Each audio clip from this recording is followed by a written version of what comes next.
Yes sir. Okay, तो अब वहाँ से आगे हम लोगों को चलना है और जल्दी-जल्दी से हम लोग देखेंगे फटाफट कि एक बार में कवर अप हो जाए आपका कि what is the classification and tabulation. तो काफ़ी चीज़ें आप पीछे इसमें देख चुके होंगे, तो इसको हम लोग बहुत तेज़ी से कवर अप करेंगे। आप नोट करते चलिए साथ में और जहाँ डाउट हो उसको आप बाद में रेज़ कर लेंगे।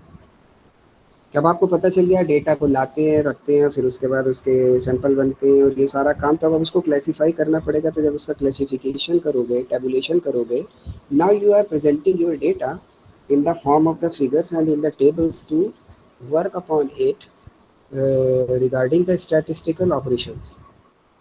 तो आपके क्लासिफिकेशन के क्या-क्या तरीके हो सकते हैं? नंबर 1 देखिए फटाफट, क्रोनोलॉजिकल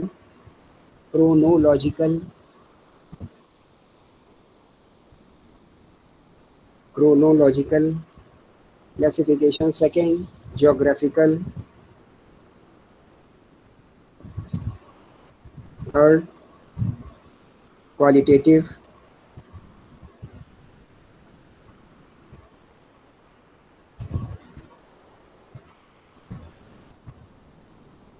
क्वांटिटेटिव एंड कंडीशनल। 5 तरीके से हम लोग क्लासिफ़ाई कर सकते हैं अपने डेटा को, ठीक। अब इसकी ये ऑब्जेक्ट क्या है, कैरेक्टरिस्टिक्स क्या हैं, फ़ायदे क्या हैं, ये बड़ी सिंपल थ्योरीज़ हैं। Sir excuse me sir. Yes.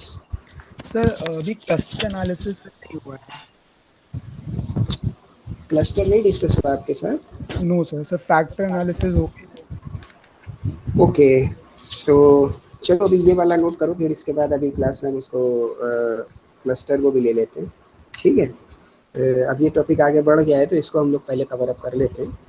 तो जल्दी से देखिए, क्लासिफिकेशन अब आपको करना है of the data which we have collected. The chronological मतलब इन अ टाइम सीरीज, इसके हिसाब से स्टार्ट होगा। एक क्रोनोलॉजी होगी, मतलब एक इतिहास होगा उसका, कि जैसे आप इंडेक्स देखते हो कि ये 31 का, फिर 41 का, फिर 51 का। अगर हम पॉपुलेशन सेंसस की बात करें तो हर 10 साल में हमारे यहाँ सेंसस होती है।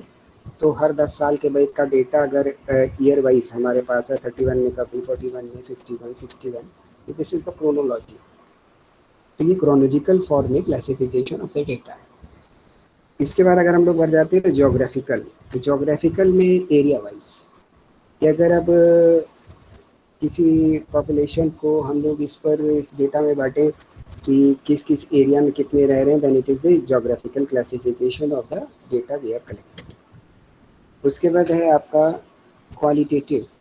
क्वालिटेटिव में आपका किस तरीके से हो सकता है क्लासिफिकेशन? एक तो सिंपल हो सकता है, या आप सीधे 2 तरीके में बाँट दीजिए कि जो आपने डेटा कलेक्ट किया है उसमें कितने एजुकेटेड हैं, कितने लिटरेट हैं, कितने इलिटरेट हैं, ठीक, कितने हेल्दी हैं या वीक हैं।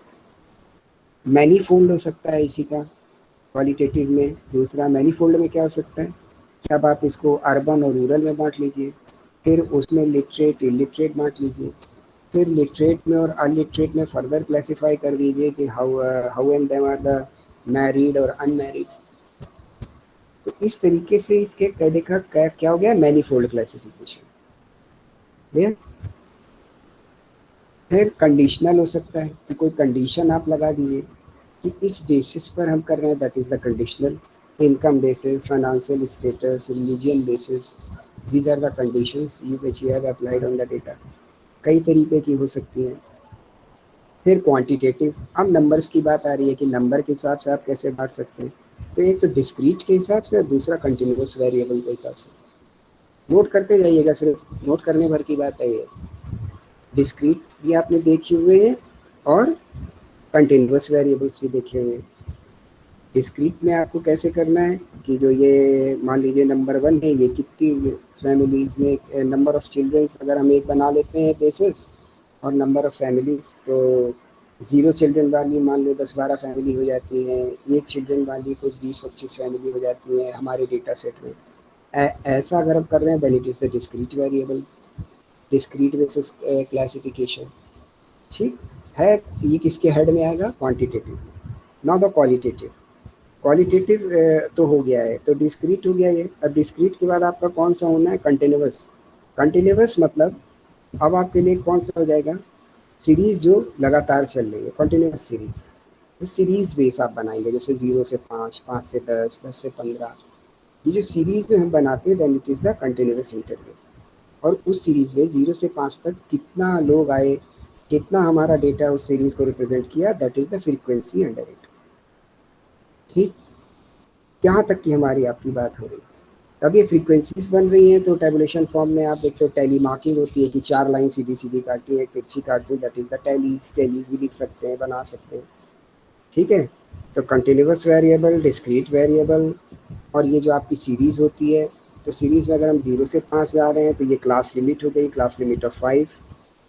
ठीक, और उस पर्टिकुलर जगह पर 0 उसकी लोअर लिमिट है और 5 उसकी अपर लिमिट है। ये सारी बड़ी इजी बातें हैं, इसलिए इनको हम बड़ी तेजी से कवर अप कर रहे हैं। क्लियर? अब ये जो आपके पास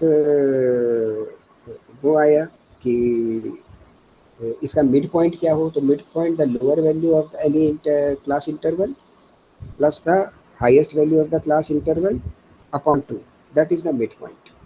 ठीक ना, जैसे आपके 0 से 5 की सीरीज है तो 0 + 5 डिवाइड बाई 2, तो मिड पॉइंट 2.5। ये सारी बातें बड़ी इजी हैं आपकी, यहाँ तक आपके लिए कोई दिक्कत नहीं है। फिर आगे बढ़ते हैं कि ये जो फ्रीक्वेंसीज हैं इनको आप क्यूमुलेटिव कर सकते हो, तो वो आपको हेल्प क्या कर देगी कि at the particular class level you can know the total number of frequencies. पीछे से सारी जोड़ते चले आइए आप, तो जैसे 0 से 5 है, 5 से 10 है, 10 से 15, 15 से 20, ऐसा आपका क्लास इंटरवल है।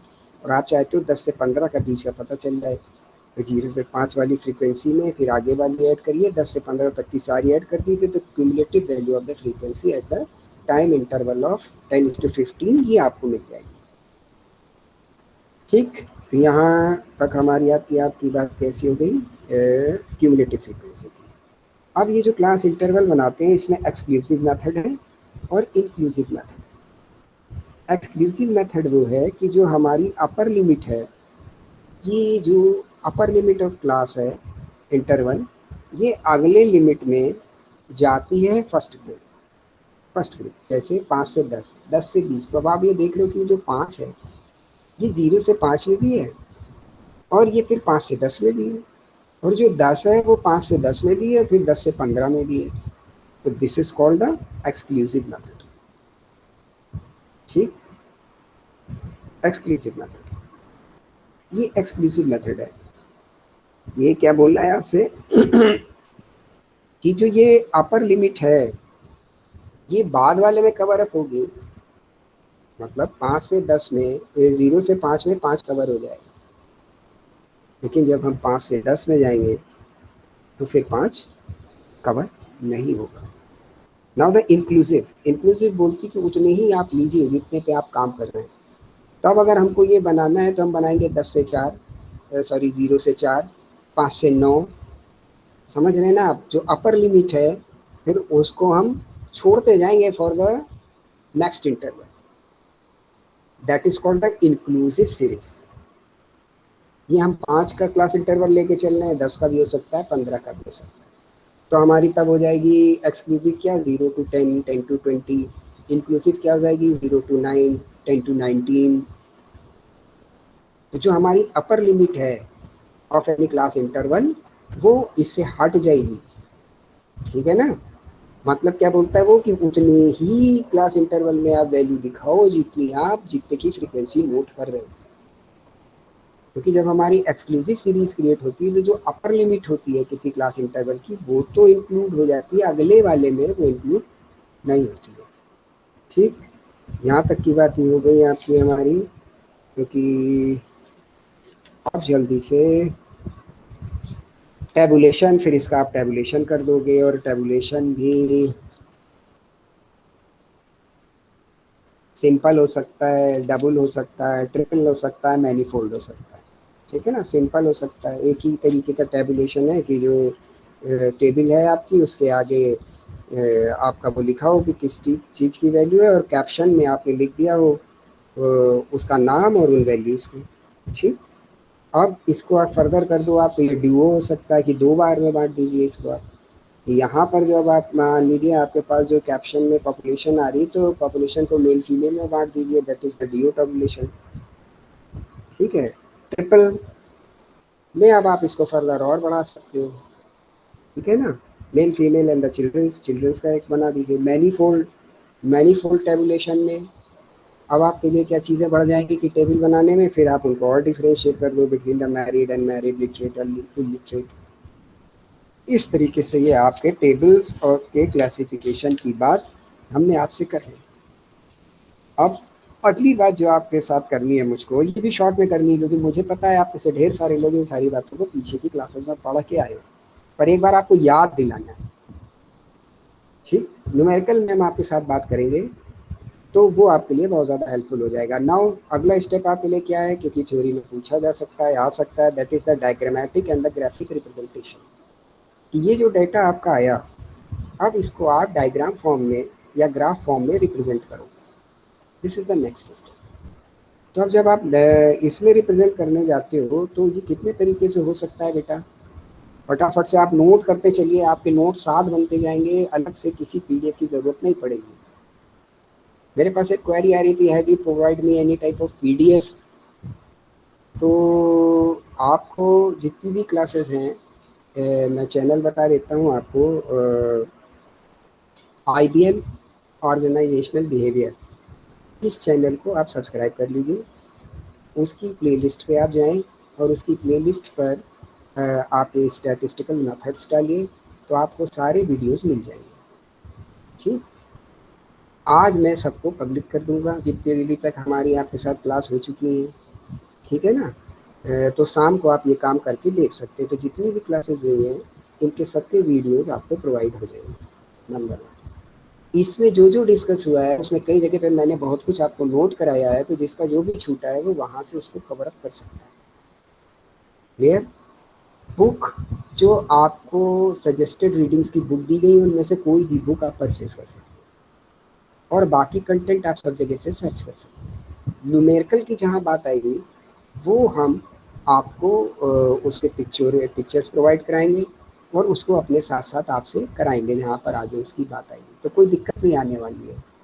ठीक, तो इस तरह से देखिए आपका काम हो जाएगा और फिर लेक्चर्स पर आपको पर्टिकुलर लेक्चर्स में आपको डेट मिलेगी और कंटेंट में क्या डिस्कस हुआ है इसकी डिस्क्रिप्शन भी मिलेगी। तो उस चीज़ को आप पहले पढ़ लीजिए आपके पास जहाँ पर भी मिल रही है, उसके बाद फिर आप उसमें लेक्चर को सुन लीजिए। उसके बाद कोई क्वेरी रह जाती है तो आप उसको मुझसे पूछ के और अपडेट हो जाइए।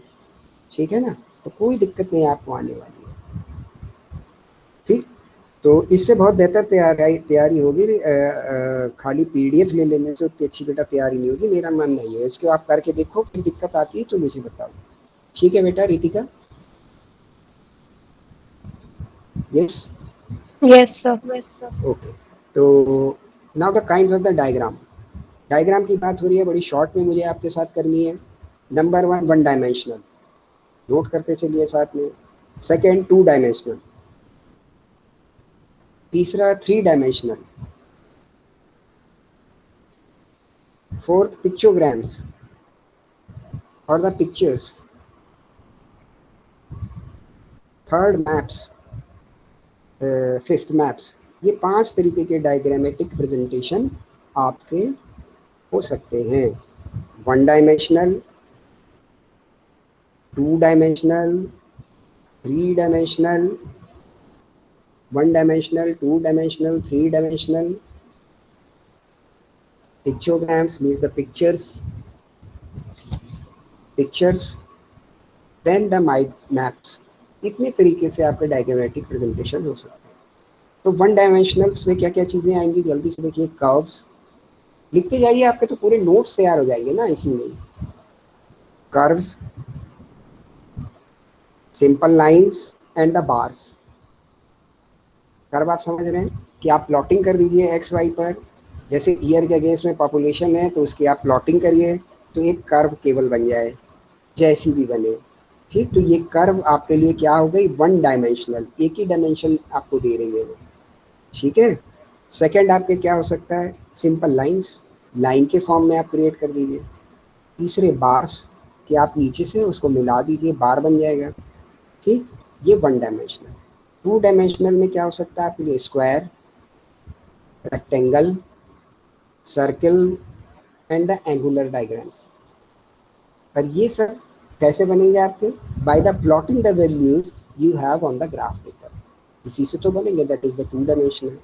थ्री डायमेंशनल में क्या बन सकेंगे आपके? क्यूबिक, प्रिज्म, सिलेंडर, ठीक, ये बनेंगे। पिक्चोग्राम्स में ये जो आपके पास डेटा है इसको आप चार्ट के रूप में और पिक्चर के रूप में प्रेजेंट करें, ठीक। आप में से जो भी लोग इसको एक्सेल को इस्तेमाल कर रहे होंगे तो आप देखो उस पर जैसे आप कोई डेटा डालो और उसके बाद सेलेक्ट द चार्ट, आप चार्ट का टाइप सेलेक्ट कर लो तो वो खुद उसका चार्ट आपको बना के दिखा देता है। तो एक्सेल पर ज़रा इसको आप एक आध बार ट्राई करके किसी भी डेटा को डाल के आप ये सारी चीज़ें सामने बनी बनी देख सकते हो और एक ही दिन में आपका पूरा कंटेंट रिवाइज हो जाएगा। फिर कोई डाउट आता है तो आप मुझसे पूछ लीजिए, ठीक। कि ये चार्ट सर इसमें ऐसे बता रहा है, इस चार्ट का क्या मतलब हो रहा है। तो इतनी तरीके से आपके डायग्राम बन सकते हैं, one dimensional, two dimensional, three dimensional and the pictograms. तो पिक्चोग्राम्स में आपके लिए स्टैटिस्टिकल चार्ट्स हैं एंड द पिक्चर्स। फिर मैप डायग्राम्स, तो ये जो स्टैटिस्टिकल वैल्यूज है इनके हिसाब से आप मैप भी क्रिएट कर सकते हैं, ठीक है। अब ये जो वन डायमेंशनल आपका वन डायमेंशनल डायग्राम है तो एक तो लीनियर बन सकता है, इसमें लाइन के बेस पर आपने बना दिया लाइनर। दूसरा बार डायग्राम, अब ये बार डायग्राम वर्टिकल भी हो सकता है और हॉरिजेंटल भी हो सकता है। लिखते जाइए, पूरा नोट्स आपका तैयार है, किसी पीडीएफ की जरूरत नहीं है। इससे कितना ज़्यादा लिखेंगे आप एग्जाम में।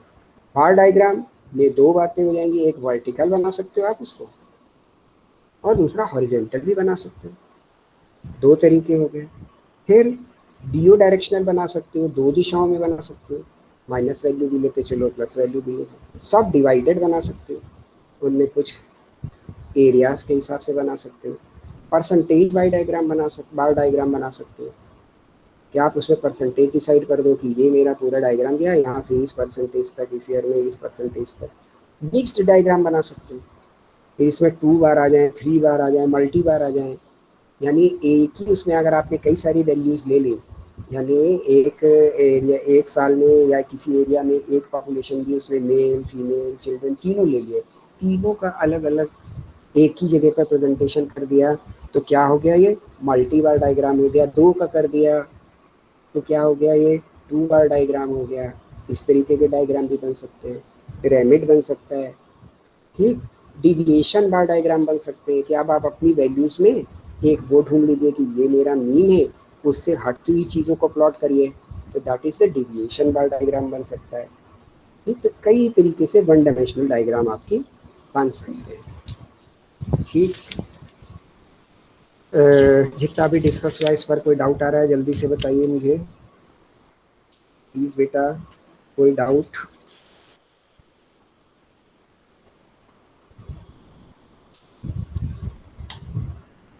यस, यानी कोई डाउट भैया पूछते चलो यार, नहीं तो फिर वो कुछ रहे ना बात के लिए।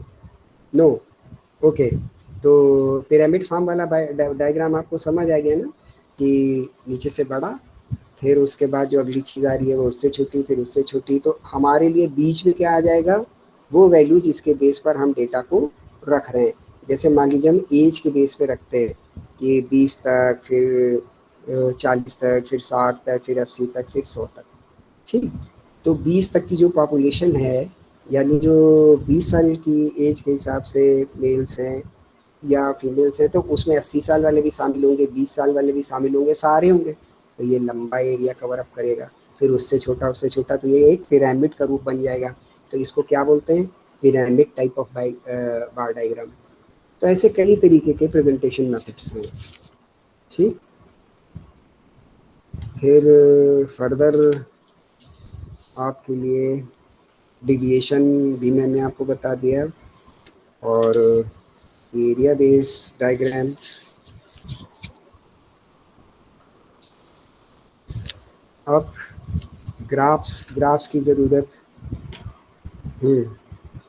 ग्राफ्स में ग्राफ का रिप्रेजेंटेशन एक बेस्ट सलाह है आपको कि थोड़ा सा आप एक्सेल पर जाके इन डायग्राम्स को और चार्ट्स को एक दफ़ा देख ज़रूर लीजिए, बहुत आसानी से एकदम दिमाग में बैठ जाएगा। Nothing have to be worried about it, कुछ दिक्कत आपको आने वाली नहीं है। ठीक, फिर इसके बाद है आपका हिस्टोग्राम्स। ठीक, हिस्टोग्राम क्या करते हैं आपके लिए, लाइंस क्रिएट करते हैं। ठीक, प्रॉपर कहाँ से कौन चीज़ कब गई कब उठी, दिस इज द हिस्टोग्राम।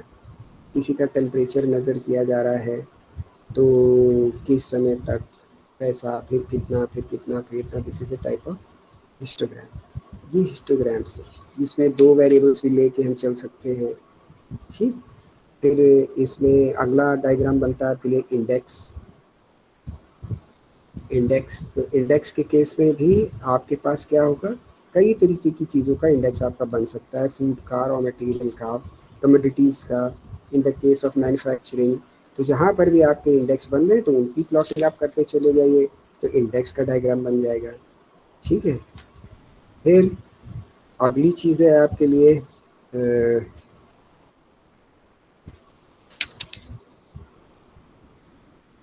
जो चीज़ें आपको देख के आनी है और आप मुझे बताएंगे, फटाफट से उनको आप नोट कर लीजिए, तो थोड़ा काम आपके लिए कल हो जाएगा। और फिर आप जब मुझे बताएंगे और फिर हम लोग डिस्कस कर लेंगे, तो ये बहुत अच्छे से आपको समझ में आ जाएगा।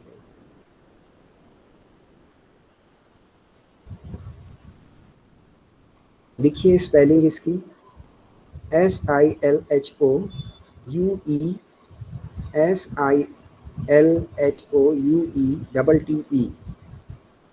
सिलेउटी चार्ट। ठीक, क्योंकि बाकी के तो इजी है, तक अभी तक आपने सुने होंगे। ये क्या चीज़ है ये आप देख के बताएंगे, स्पेलिंग मैंने आपको दे दी है। ठीक है, दूसरा band curve, BANDCURV, band curve. फिर जी चार्ट, जी न्यूज आती है ना, ZEE, तो जी चार्ट, ये क्या होता है ये आप मुझे बताएंगे कल। और रेंज चार्ट, ये तो आसान है खैर। Then the Pareto curve, PARETO, Pareto curve,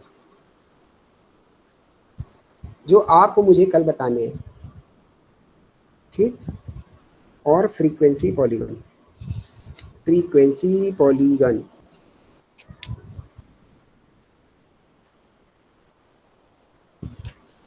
ये आप सब कल मुझे बताएंगे।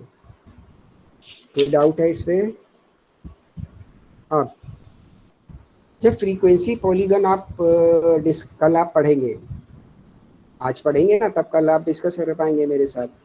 तो फ्रीक्वेंसी पॉलीगन पढ़ते ही उसकी मदद से मीडियन कैसे देखी जाती है, how median is found by the Galton method, ये बताएंगे आप। देखिए फटाफट, median, location of the median by Galton method. और इसी के साथ आपका डायग्राम और ग्राफ से रिलेटेड काफ़ी सारा काम हो जाएगा। तो देखिए मैंने आपके साथ क्या किया कि जो आपका ये पूरा चैप्टर है, ये काफ़ी कुछ आपका जाना सुना समझा है। जहाँ जहाँ पर थोड़ी नई चीज़ें हैं, इन पर आप थोड़ा सा काम कल करके आइए। और जो थोड़ी सी बातें ये गाल्टन आल्टन की, ये जब आप देख के आएंगे तो हम लोग इसको फर्स्ट सेशन, कल के सेशन के फर्स्ट 10 मिनट्स में कवर अप कर देंगे पूरा, और बड़ी इजीली आपको समझ आ जाएगा। सो अब आखिरी की कुछ क्लासेस हैं हमारे आपके साथ में, तो थोड़ा सा बेटा आप लोग काम करते चलोगे, then it is to be very good for you. अब एक क्वेश्चन जो आपका रह गया है उसको आखिरी 10 मिनट में हम लेंगे, जो क्लस्टर एनालिसिस वाला आप पूछ रहे हैं मुझसे, अब उसको लास्ट 10 मिनट्स में लेंगे। अब अगले उस पर हम लोग चलते हैं, क्योंकि हम लोग को चाल तेज करनी है ना। तो measures of the central tendency, mean, mode and median. अब मीन, मोड और मीडियन, इसकी बात होगी तो मीन की डेफिनेशन क्या है, मीडियन की डेफिनेशन क्या है, या मोड की डेफिनेशन क्या है, ये आपको बड़ी आसानी से सब जगह मिलने वाली है। हम लोग किस पर बात करने वाले हैं कि होता क्या है। ठीक, very simply it is a type of average of the numeric values. ये एवरेजेस ही हैं सारे। तो एक तो जो एवरेज है ऑफ न्यूमेरिक वैल्यूज, वो तो आपके लिए मीन है, अर्थमेटिकल एवरेज की तरीके से काम करता है। दूसरे स्टैटिस्टिकल एवरेज हैं, पर वो किसके बेस पे काम करते हैं?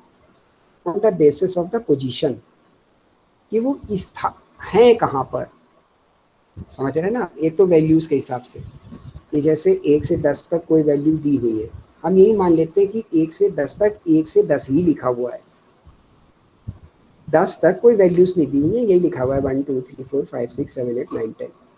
तो ये 1 से लगा के 10 तक का आप टोटल करो, और ये 10 तक गिनती इनको डिवाइड बाई 10 कर दो, तो ये आपका अर्थमेटिकल एवरेज आ गया, या यही मीन आ गया। ठीक है। अब अगर ये 10 तक नंबर्स है और इनमें डिफरेंट वैल्यूज हैं, कहीं 20 है, कहीं 30 है, कहीं 40 है, तो उन सारी वैल्यूज को टोटल करो और डिवाइड बाई द नंबर्स, कितनी बार है वो, यानी 1 से 10 डिवाइड बाई 10, तो वो क्या आ जाएगा आपका मीन। ठीक, ये तो बिल्कुल सिंपल बात हो गई। अब पोजिशनल एवरेजेस कौन से हो गए? पोजिशनल एवरेजेस आपके हो गए मोड और मीडियन। यानी इस 1 से 10 को अब आप कैसे करिए, 1 से 10 को आप एक ऑर्डर में लगाइए, असेंडिंग और डिसेंडिंग, और उन ऑर्डर में जो बीच की वैल्यू निकल के आए, that is the median. Any doubt? जो बीच की वैल्यू निकल के आए, that is the median. Mode क्या होगा? द हाईएस्ट, जो इस जगह पर वो सबसे ज्यादा है, दैट इज द मोड। ये भी पोजीशन से ही पता चलेगा। ठीक है, जब आप पोजीशन के हिसाब से लिख दोगे और सबके नीचे वैल्यूज उसकी लिख दोगे, फ्रीक्वेंसीज, तो जहाँ सबसे ज़्यादा है वो मोड है। तो अगर हम ग्राफ बनाएंगे तो उस जगह पे पॉइंट सबसे ऊपर होगा, फिर नीचे आ जाएगा फर्दर। तो the highest point of any frequency is the mode. Clear? और जो बीच की लोकेशन है, वो लोकेशन आपके लिए मीडियन है। तो अगर उस पूरे डेटा सेट को, अगर बीच की पोजीशन है वो मीडियन है, तो अगर उसको हम 4 भागों में बांटे तो क्या हो जाएगा? क्वार्टाइल। तो अगर हम किसी, मान लो 100 रुपये हैं, इसको अगर हम 4 भागों में बांटना चाहें तो कितने भाग हो सकते हैं इसके? जल्दी से बताइए, कितनी क्वार्टाइल बन सकती है इसमें? 25। 100 रुपये, 25, तो इसमें कितने क्वार्टाइल बन सकते हैं? 3। क्वार्टाइल 1 पर 25 होगा, क्वार्टाइल 2 पे 50 होगा, क्वार्टाइल 3 पे 75 होगा। 3 ही तो क्वार्टाइल बनेंगे, तो ये 4 भागों में बढ़ जाएगा। ये दिमाग में रखिएगा। फोर्थ क्वार्टाइल मिलेगा नहीं, फोर्थ क्वार्टाइल तो वही लोकेशन है जहाँ आप पहुँच जाएंगे आखिरी में, क्योंकि लोकेशन वाइज सेट है। तो अगर हम इसको क्वार्टाइल में बांटे तो आपके 3 क्वार्टर में वैल्यू बढ़ सकती है। और सेकेंड क्वार्टर क्या होगा आपका? Always the median. तो we can write the median as quartile into 2। कोई क्वार्टाइल वैल्यू जैसे 25 आ रही है 100 की, उसको आप मल्टीप्लाई कर दो बाई 2, क्योंकि पोजीशन के हिसाब से चीज़ें सेट हैं, तो वो कहाँ पहुँच जाएगा? 50वें स्थान पर। तो जैसे ही वो 50वें स्थान पर पहुँचेगा तो वो क्या बन जाएगा?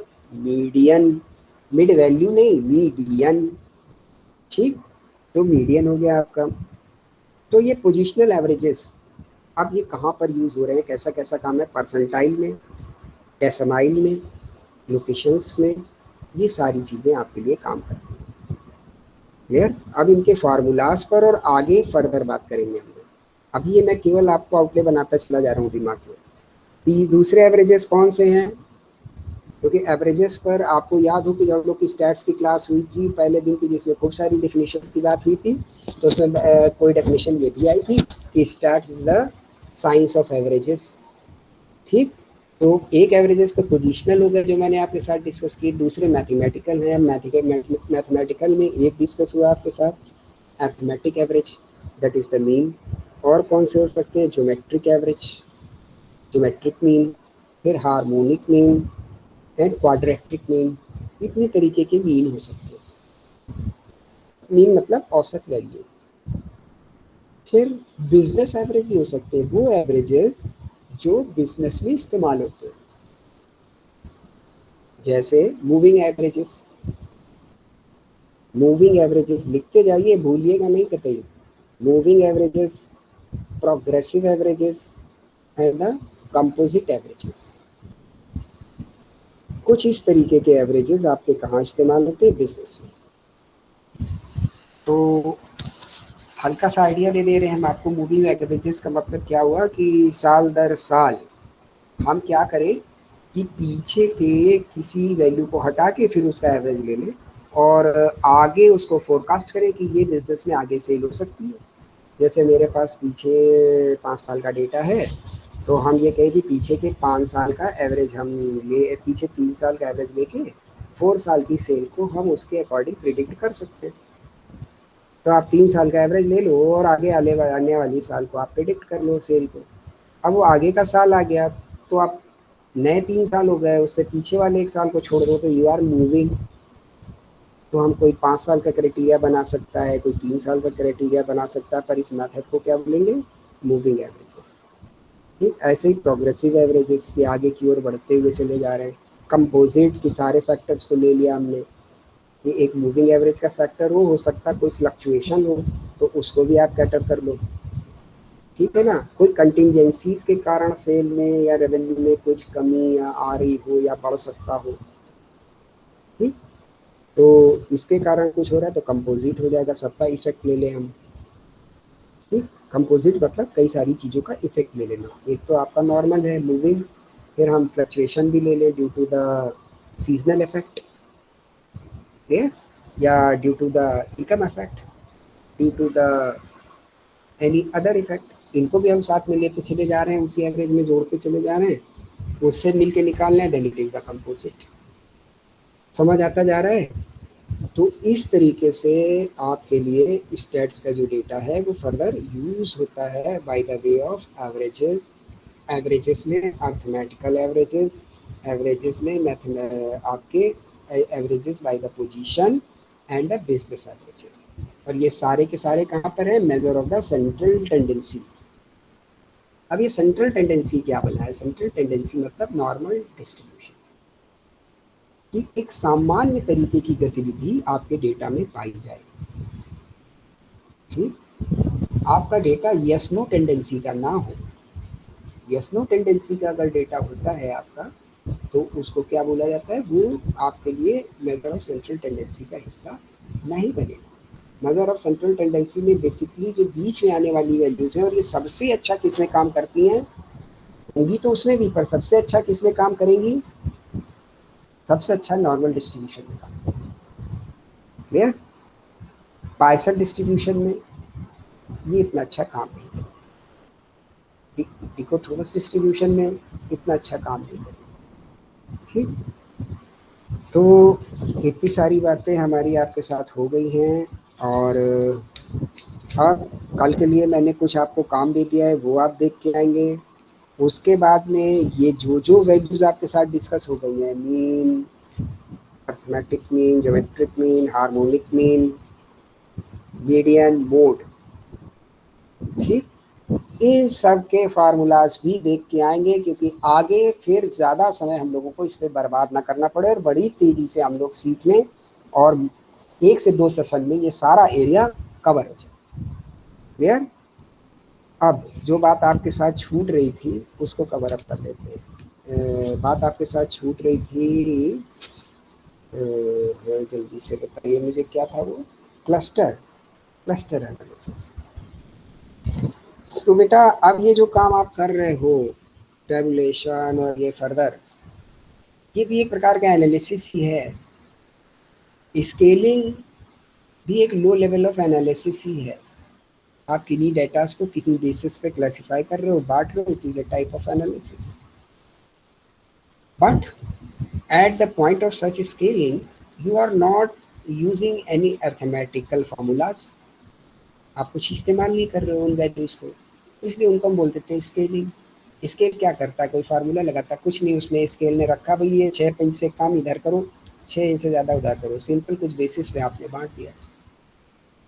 लेकिन एनालिसिस तो किया ना आपने कि यार इनको बांटो मेल फीमेल में, some sort of analysis. Analysis तो उसमें भी है थोड़ा सा, स्केलिंग में भी। अच्छी जगह पे लिखने में या डिस्कस करने में आप इस बात को लिख सकते हो, बोल सकते हो। तो अब बात आती है, कल तक हमारा आपका डिस्कस हो गया था factor analysis. Now cluster. Cluster क्या होता है? क्लस्टर ये होता है कि जब हमने डेटा को इकट्ठा किया तो वो डेटा हमारा कई सारे ग्रुप और सब ग्रुप्स का है, उसमें कई सारे अंदर डिविजन्स हैं, तो उन डिविजन्स को आप आइडेंटिफाई करिए। ठीक, उन डिविजन्स को आइडेंटिफाई करने के बाद उन डिवीज़न का एक एक या दो दो रिप्रेजेंटेशन देते हुए एक ग्रुप बना दीजिए। क्लियर? तो उस ग्रुप को हम बोलेंगे क्लस्टर। जैसे स्ट्रैटिफाइड में आप क्या करते थे, आपने डिवीजन किया on the basis of the group and the sub groups, और उन ग्रुप और सब ग्रुप में ही से आपने सैंपल बना दिया। एग्जाम्पल के लिए जैसे एक एंटिटी है, उसमें 4-5 डिवीज़न हो सकते हैं, finance, production, marketing, sales distribution, R&D, ऐसे करके कई सारे डिवीज़न हो सकते हैं। इनमें आपका जो वर्कफोर्स है, जो HR के लोग हैं, वो बटे हुए हैं आपके पर्सन्स, ठीक है ना। इन्हीं सब जगह पे लोग अपनी अपनी सर्विसेज दे रहे हैं, तो हैं तो सब आपके एम्प्लॉय एक एंटिटी के, लेकिन उनमें डिवीज़न है बाय देयर क्वालिटी, उनमें ग्रुप्स हैं। तो इन ग्रुप में आप उनको बांटो, ये फाइनेंस वाले, ये प्रोडक्शन वाले, ये मार्केटिंग वाले, ये HR वाले। हो गए आपके पास 5-6 ग्रुप एक एंटिटी में। अब स्ट्रैटिफाइड ये कहता था कि इन्हीं में से, मतलब फाइनेंस वाले में से 5 ले लो, ये स्ट्रैटिफाइड सैम्पलिंग बोलती है। ये क्या बोलते हैं क्लस्टर, कि आप हर एक से एक एक दो दो ले लो, मतलब हर ग्रुप का रिप्रेजेंटेशन आ जाए, एक ऐसा छोटा सा स्मॉल ग्रुप बना दो। अब क्या होगा, इसका नेचर क्या हो जाएगा, दिस द स्मॉल ग्रुप और द स्मॉल एरिया और the cluster which is maintain is dissimilar. बहुत ध्यान दीजिएगा मेरे यहाँ पे, this is dissimilar among the group. इसके जो ऑब्जेक्ट्स हैं उनमें आपस में डिसिमिलरिटी है। कारण कोई फाइनेंस का है, कोई मार्केटिंग का है, कोई कहीं और का है, कोई कहीं और का है, पर एक ग्रुप के हिस्सा है, तो इनमें आपस में डिसिमिलरिटी। लेकिन ऐसे कई सारे क्लस्टर बनाएंगे आप, इन क्लस्टर के बीच में सिमिलैरिटी है। कारण हर क्लस्टर में आपने इसी तरीके के लोगों को रखा हुआ है, जो आपने बड़े ग्रुप डिफाइन किए ना, सब ग्रुप्स, उन्हीं के लोगों को आपने अलग अलग करके क्लस्टर्स बना दिए। तो clusters are similar among clusters there is similarity but dissimilarity within a cluster, क्योंकि अब उसमें तो डिफरेंट नेचर के लोग हैं ना, इसलिए उसमें डिसिमिलैरिटी है। यहां तक की बात क्लियर हो रही है? प्लीज, यहां तक की बात क्लियर है तो फिर आगे बढ़ने में फायदा है। क्लस्टर से रिलेटेड जो ये बात हो रही है, ये कुछ क्लियर हुई बेटा? यस। तो अब होता क्या है, एग्जाम्पल के थ्रू हम लोग समझने की कोशिश करेंगे कि एक अच्छी बिजनेस कंसर्न का हम लोग एग्जाम्पल ले लेते हैं। उस एग्जाम्पल में हम लोग ये देखते हैं कि अगर वो पूरे यूपी में काम कर रही है, एक एंटिटी पूरे यूपी में काम कर रही है, तो वो यूपी के डिफरेंट डिस्ट्रिक्ट्स में काम कर रही है, मेरठ में, कानपुर में, लखनऊ में, आगरा में, बनारस में, सब जगह। अब अगर वो यूपी लेवल से फंक्शन कर रही है तो उसके फाइनेंस के ढेर सारे बंदे होंगे, हर डिस्ट्रिक्ट में लोकेटेड होंगे। Same with the production, same with the marketing, same with the different departments, ठीक ना।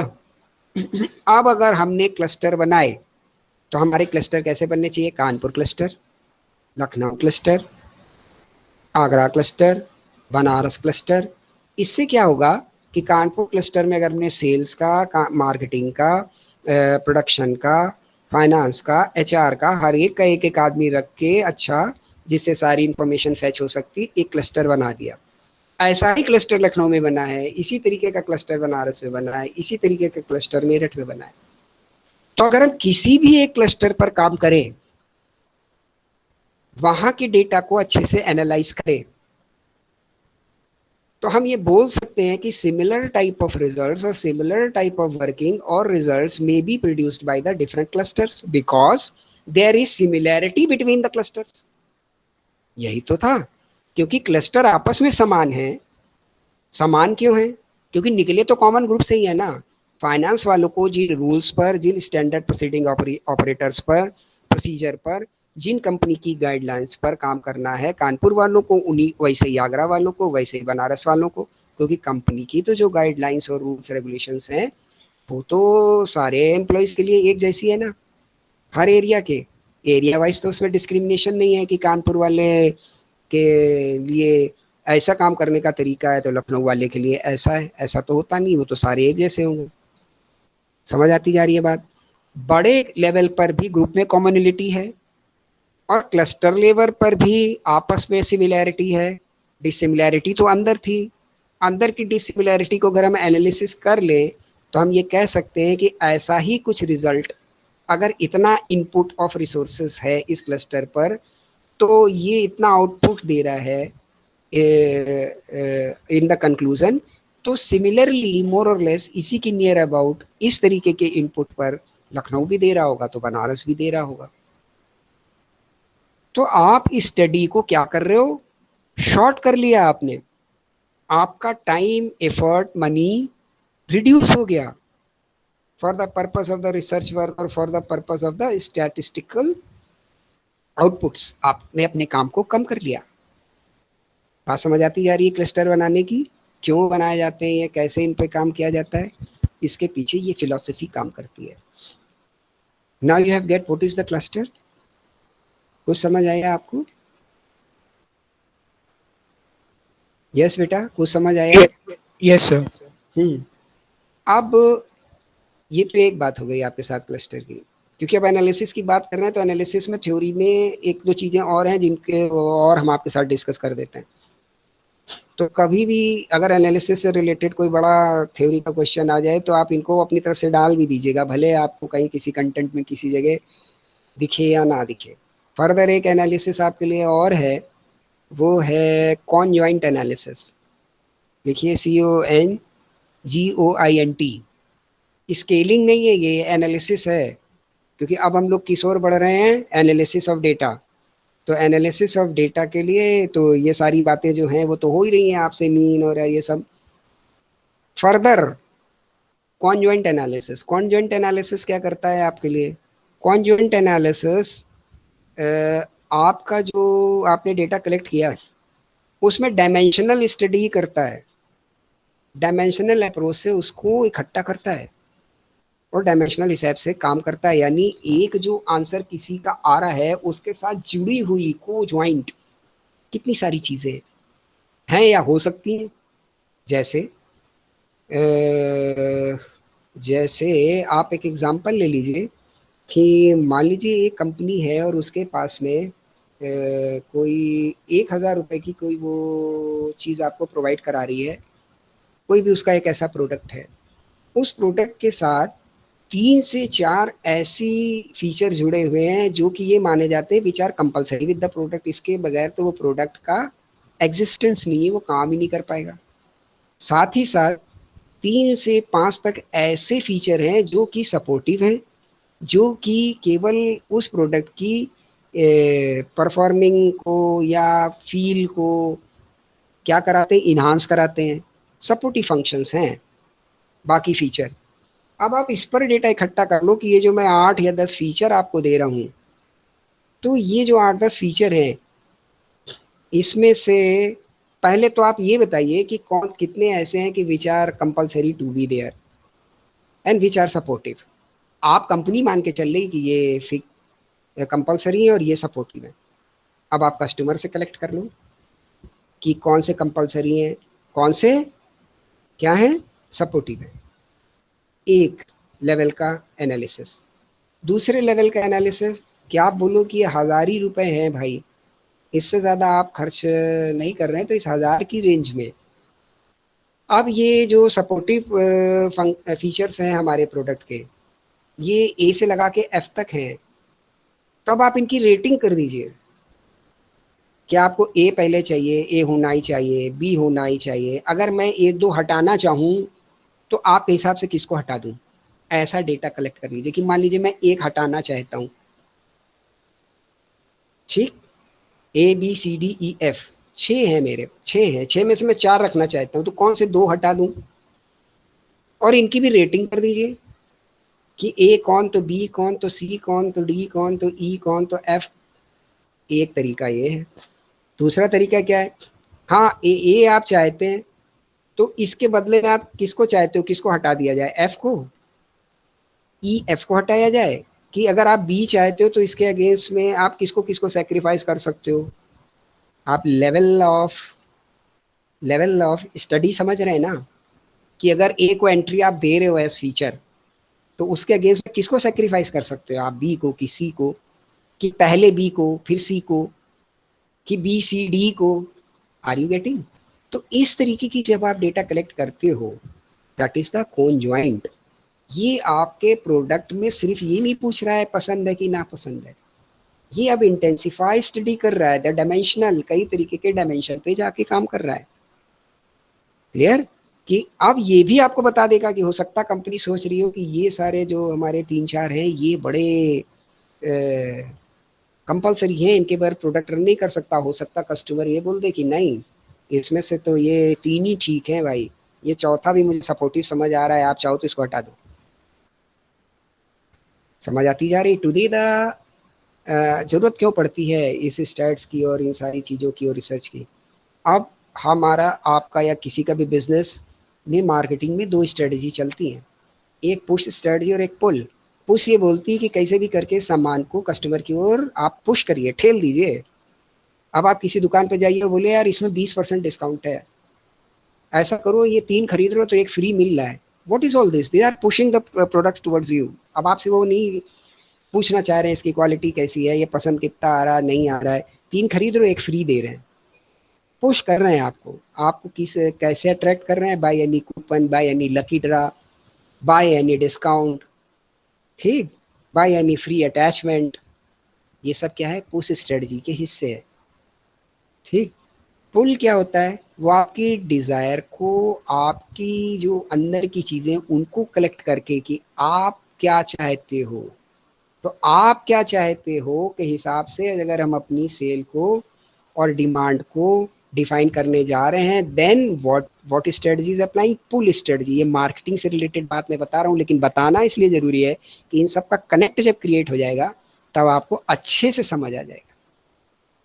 ठीक, वरना आप सोचते रह जाओगे ये पता नहीं यार क्या बता के चले गए, कौन सा एनालिसिस है, होगा यार हमको क्या मतलब, हमें तो मीन मोन मीडियन और कोरिलेशन रिग्रेशन ये रटना है, ये लगाना है, काम खत्म। ये तो करना ही करना है, और इसका यूज समझ आ जाए तो बहुत अच्छी बात है ना, because you are the commercial student, आप तो प्रोफेशनलाइज्ड कोर्स में हैं। ठीक, तो समझ आ रही बात। तो पुल स्ट्रेटजी पे काम करते हैं, मतलब वो क्या चाहता है कस्टमर, इसकी उसको हम जानने की कोशिश करते हैं, मतलब वो ड्राइव करे डिमांड को, ना कि हम धक्का दें सामान को। ठीक, डिस्काउंट डिस्काउंट देके। तो जब हम ऐसे डेटा इकट्ठा कर रहे होते हैं, डेटा की बात आपको याद आ रही है ना, कि हमने कौन सा फीचर जोड़े तो कौन सा फीचर हटाने की, तो कई सारे आपको ओपिनियंस और वो सारी चीजें मिलेंगी। Now you can make your product upgraded, now you can make your product rectified, or now you can provide the different options to different peoples, और नंबर ऑफ प्रोडक्ट भी फिर आपके घट बढ़ सकते हैं या डिजाइन हो सकते हैं नए तरीकों से, क्योंकि डिफरेंट ओपिनियन आपने कलेक्ट की है। Are you getting? तो जब इस तरीके के काम हम करते हैं तो that is called the conjoint analysis, conjoint analysis. Clear? और एक एग्जांपल इसका और मैं कोट कर देता हूँ, इसके बाद ये चीज़ काफ़ी हद तक समझ आपको आ जाएगी। अब आप इस चीज़ का नाम जानने लगे होंगे, आज के समय में बड़ा कॉमन हो गया है, प्रोडक्ट कस्टमाइजेशन। ठीक, सबसे जो अच्छा इसमें रेवेन्यू को कमाया था वो डेल कंप्यूटर्स ने कमाया था, आज से 10-15 साल पहले। उन्होंने सबसे पहले ये फैसिलिटी प्रोवाइड की थी कि if you are going to purchase the computer, you can select your configuration and send to the company. वो ऑप्शन देते थे आपको कि आप अगर हमारा कंप्यूटर ले रहे हो तो आप उसका कॉन्फ़िगरेशन सेट कर दो, कि आपको 32 की रैम चाहिए कि 64 की रैम चाहिए, कितना बड़ा मदरबोर्ड चाहिए, कैसा कैमरा चाहिए, कैसा स्पीकर चाहिए, कितने पिक्सल का चाहिए। समझते जा रहे हैं आप? सॉफ्टवेयर कौन से चाहिए, किस लेवल के चाहिए, इस हिसाब से वो आपके पीसी को डिज़ाइन करके आपकी रिक्वायरमेंट के हिसाब से आपको देते थे। Means you can customise your product. तो ये क्या था, पुल स्ट्रेटजी थी। डायरेक्ट उन्होंने आपको ऑप्शन ही दे दिया, एक एक पर काम करने लग गए वो। अब अगर हमें इकट्ठा 100 की या एक बड़ी असेंबली लाइन बनानी है तो इसी काम को हम कैसे कर रहे हैं, by the way of conjoint analysis. हम उन्हीं फीचर्स पर आपसे ऑप्शन ले रहे हैं, इसको रखें, इसको हटाएं, और कई बड़े लोगों पे, कई सारे लोगों पे सर्वे करके हमने ये डेटा कलेक्ट किया। ठीक, तो ये हम भी तो एक प्रकार से कस्टमाइजेशन ही करा रहे हैं। Are you getting? ये सब होता क्यों है, इसका मतलब क्या है? थोड़ा नॉर्मल से बढ़ के हम लोग बातें कर रहे हैं कि जिससे आपकी इन्हांसमेंट हो।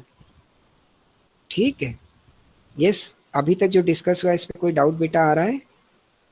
Any doubt regarding the cluster, regarding the conjoint? Please बच्चों, कोई डाउट? नो। अब अगर आप इसकी मुझसे किताब पूछोगे तो दिक्कत होगी। इसको नोट करते चलो फटाफट और बनाते चलो। सर्च आप कर सकते हैं सब जगह, नोट डाउन करिए, नोट्स बनाइए, फिर दिक्कत आए तो फिर पूछिए।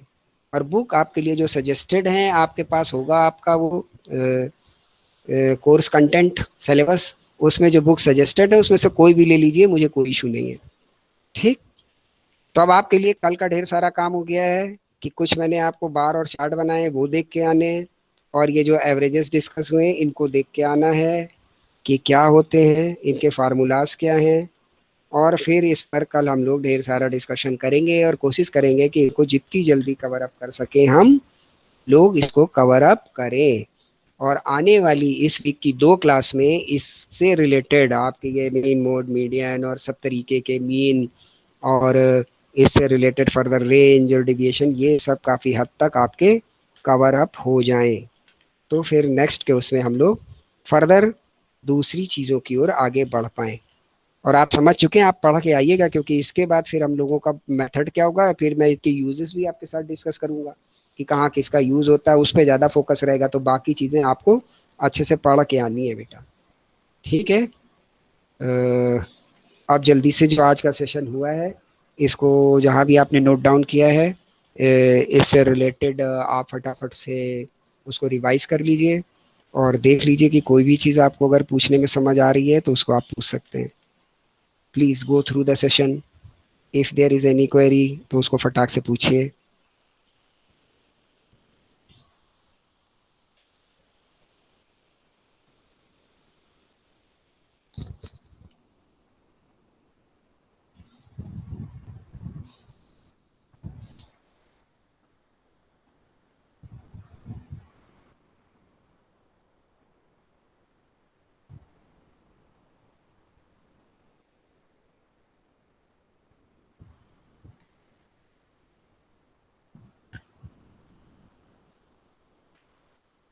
हाँ बच्चों, कोई क्वेरी है? Yes, any query regarding today session?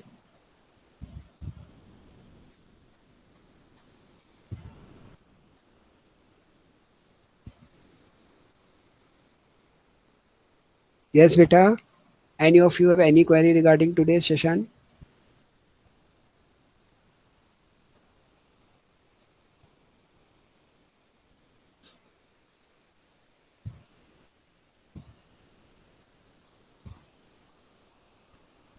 जल्दी बताइए बेटा, मीटिंग को आपकी वाइंड अप करने का टाइम है, क्लोज करने का, तो आपका रिस्पांस तो चाहिए ही। नहीं क्वेरी है तो आप नो कर सकते हैं। No, okay. Anybody else?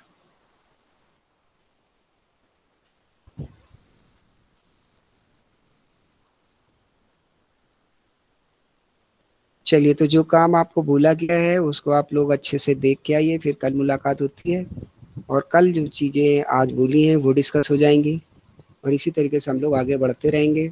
और आज मैं इसको अपडेट कर दूंगा। आप जो पीछे के सेशंस हैं उन पे जाना चाहते हैं, कुछ उनमें देखना चाहते हैं, तो IBM ऑर्गेनाइजेशनल बिहेवियर चैनल को सब्सक्राइब कर लीजिए, उसकी प्लेलिस्ट में जाइएगा और उसकी प्लेलिस्ट में स्टैटिस्टिकल मेथड्स पर आपको ये जो हमारे आपके साथ डिस्कशन हुए ये date wise with the content name आपको मिल जाएंगे। वहाँ से आप इसको देख सकते हैं। देखने के बाद फिर अपने पास से देखने के बाद में कोई क्वेरी आए तो फिर आप रेज कर सकते हैं। Okay. Very nice meeting with all of you. Thank you very much. Have a nice day.